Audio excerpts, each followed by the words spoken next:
বাংলাদেশের সব টাকা ছাপানো হয় গোপনীয় এই জায়গাটায়। প্রতিষ্ঠানটির নাম টাকশাল। গোটা বিশ্বে সরকারি ও বেসরকারি মিলিয়ে নোট মুদ্রণের ছাপাখানা আছে মাত্র ৬৫টি, যার মধ্যে বাংলাদেশের টাকশাল একটি। গাজীপুর জেলার শিমুলতলীতে প্রায় ৬৬ একর বিশাল জায়গা জুড়ে গড়ে উঠেছে দেশের একমাত্র এই টাকা ছাপানোর কারখানা। আসুন জেনে নেওয়া যাক এই টাকশাল সম্পর্কে। ১৯৭১ সালে দেশ স্বাধীনের পর প্রথম দিকে বাংলাদেশের নিজস্ব কোনো মুদ্রণালয় ছিল না। স্বাধীন হওয়ার পরও দেশে কিছুদিন পাকিস্তানি টাকার প্রচলন ছিল। পাকিস্তানি মুদ্রার পরিবর্তে বাংলাদেশের মুদ্রা হিসেবে টাকার প্রচলন শুরু হয় ১৯৭২ সালের ৪ মার্চ। তখন প্রচুর বৈদেশিক মুদ্রা খরচ করে সুইজারল্যান্ড, জার্মানি, ভারত, দক্ষিণ কোরিয়া এবং ইংল্যান্ড থেকে টাকা ছাপিয়ে দেশে আনা হতো। এতে একদিকে যেমন প্রচুর টাকা খরচ হতো, তেমনি ছিল নিরাপত্তার ঝুঁকি। এই সমস্যা সমাধানে ১৯৮৯ সালের ৭ ডিসেম্বর আনুষ্ঠানিকভাবে যাত্রা শুরু করে আমাদের নিজস্ব টাকশাল। গাছপালায় ঘেরা এই সুবিশাল কারখানাটি যেন এক দুর্ভেদ্য দুর্গ। এটি বাংলাদেশ সরকারের KPI 1A বা সর্বোচ্চ নিরাপত্তামূলক একটি প্রতিষ্ঠান। পুলিশের প্রায় ৮০ জন সদস্য প্রতিষ্ঠানের বাইরের নিরাপত্তা নিশ্চিত করে থাকে। এই ছাপাখানায় প্রবেশ করতে হলে 4টি ফটকে নিরাপত্তা কর্মী ও পুলিশকে প্রয়োজনীয় তথ্য পরিবেশন করতে হয়। প্রেসের মূল ফটক ও ভেতরের ঘরগুলোতে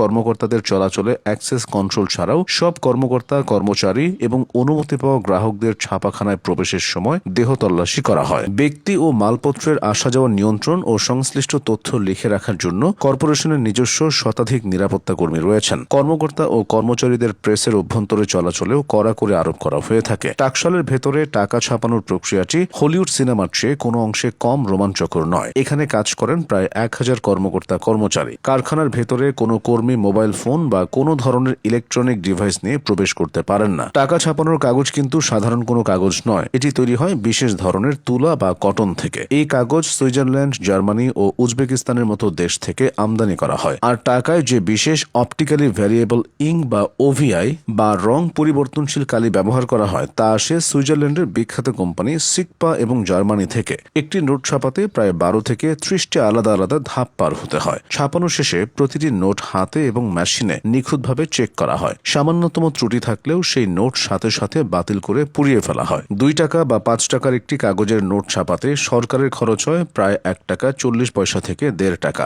আর ১০০, ৫০০ বা ১,০০০ টাকার বড় নোটগুলো ছাপাতে খরচ পড়ে মাত্র ৪ থেকে ৫ টাকার মতো। অর্থাৎ মাত্র ৫ টাকা খরচ করেই তৈরি হয় ১,০০০ টাকার ভ্যালু। এবার আসি সবচেয়ে বড় চমকে। অনেকেই মনে করেন কাগজের নোটের পাশাপাশি ১ টাকা, ২ টাকা বা ৫ টাকার ধাতব কয়েনগুলোও হয়তো এই গাজীপুরের টাকশালেই তৈরি হয়। কিন্তু আসল সত্যটি হলো, বাংলাদেশের টাকশালে কোনো ধাতব মুদ্রা বা কয়েন তৈরি হয় না। বাংলাদেশের কয়েন তৈরি হয় সুদূর কানাডার রয়্যাল কানাডিয়ান মিন্ট, স্লোভাকিয়া বা জাপানের মতো দেশগুলোতে। বিশেষ করে কানাডার উইনিপেগে অবস্থিত টাকশালে বাংলাদেশ সহ বিশ্বের প্রায় ৮৯টি দেশের কয়েন তৈরি হয়। গাজীপুরের টাকশালে যে শুধু টাকা ছাপানো হয় তা কিন্তু নয়। চেক বই, ডাক ticket, revenue stamp, prize bond, আদালতের নন জুডিশিয়াল স্ট্যাম্প, এমনকি বিভিন্ন বিশ্ববিদ্যালয়ের পরীক্ষার সনদপত্র বা সার্টিফিকেটও এই অতি গোপনীয় এবং সুরক্ষিত কারখানাতেই ছাপানো হয়। আমাদের দেশের অর্থনীতির মূল চালিকা শক্তি এই টাকা, আর সেই টাকার আঁতুড়ঘর এই দ্য সিকিউরিটি প্রিন্টিং কর্পোরেশন নীরবে দেশের অর্থনীতিকে সচল রেখে চলেছে।